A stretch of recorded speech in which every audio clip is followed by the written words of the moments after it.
Dans la matinée, Muriel profite d'une balade dans le parc avec Thomas pour appeler Ève. Comme elle tombe sur son répondeur, la jeune femme finit par appeler Florent. Il faut dire que Muriel n'a pas de nouvelles d'Elliot depuis son arrestation et aimerait savoir ce qu'il se passe. Florent lui assure donc que si son compagnon avait été placé en garde à vue, elle aurait été prévenue. Il promet malgré tout de se renseigner et de la contacter s'il venait à apprendre quelque chose. Au commissariat, Yann informe Elliot qu'il a retrouvé le client qu'il avait pris en charge la nuit du meurtre de Curti. Ce dernier a bien confirmé son alibi. Bien que cela prouve qu'il n'a pas tué le trafiquant, le policier reste cependant persuadé de son implication dans cette affaire. Il lui met donc la pression pour parler. Seulement, Elliot maintient sa version des faits même si sa mère risque la prison par sa faute. En quittant le bureau du lieutenant Cross, Elliot bouscule Thierry qui se rappelle l'avoir déjà vu quelque part. De son côté, Manu présente ses excuses au commissaire Baker pour son comportement de la veille. Lorsqu'il cherche à savoir si Ève va bientôt pouvoir sortir, le commissaire l'informe que sa garde à vue a été prolongée car elle ne leur a pas dit toute la vérité. Avec l'accord du commissaire Baker,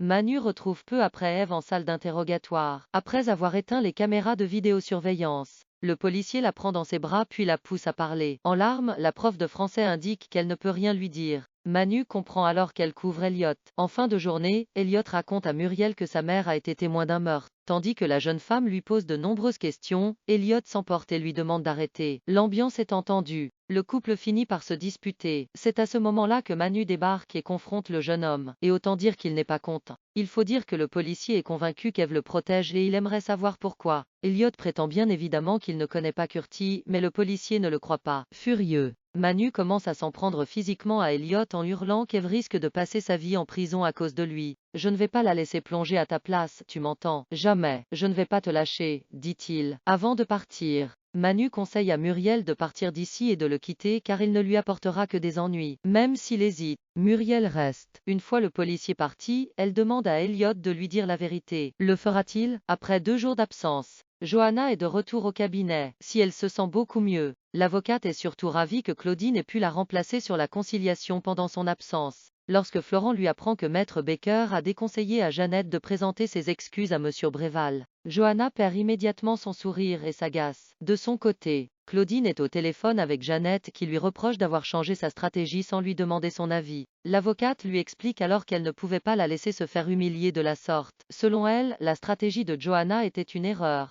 Seulement, Jeannette refuse de croire que son sort l'intéresse. Elle a même l'intention de demander à l'hôpital de changer de cabinet d'avocat. Claudine lui rappelle que BGL représente l'établissement depuis des années, mais Jeannette ne veut rien entendre. Plus tard, Johanna apprend à Claudine qu'elle vient d'avoir la directrice de l'hôpital et qu'elle ne veut plus que le cabinet représente Montpellier-Ouest. Mal à l'aise, Claudine lui présente ses excuses puis explique avoir fait cela uniquement pour défendre les intérêts de sa cliente. En effet, Jeannette fait partie de sa famille et il était hors de question pour elle de la laisser se faire humilier. Sans surprise, les deux avocates s'écharpent. Dans la foulée, Claudine fait quelques recherches sur Monsieur Bréval et découvre que ce dernier a déposé de nombreuses plaintes contre des médecins. L'avocate décide donc de mener l'enquête en appelant les professionnels de santé concernés. Non loin de là, Johanna profite d'un déjeuner avec Sabine pour lui parler des dernières frasques de Claudine. Et autant dire que la prof de maths trouve étrange que son amie soit tombée malade pile au moment de la conciliation. Johanna réalise alors que sa consoeur l'a peut-être empoisonnée pour récupérer le dossier. Pendant ce temps, Claudine se rend chez les Baker pour parler à Jeannette et lui raconte que Monsieur Bréval a été impliqué dans de nombreuses affaires l'opposant à des soignants. Tous ceux qui ont refusé de reconnaître qu'il y avait eu une faute ont subi du harcèlement en ligne. Dès lors, si Claudine arrive à prouver que Bréval se cache derrière tout ça, Jeannette et l'hôpital seront tirés d'affaire. Claudine lui demande donc de revenir sur sa décision et de lui faire confiance. Elle lui garantit ensuite de tout faire pour le coincer. Perdue, Jeannette appelle son mari pour lui demander des conseils. Seulement, Clément n'a aucune envie de se mêler de leurs affaires.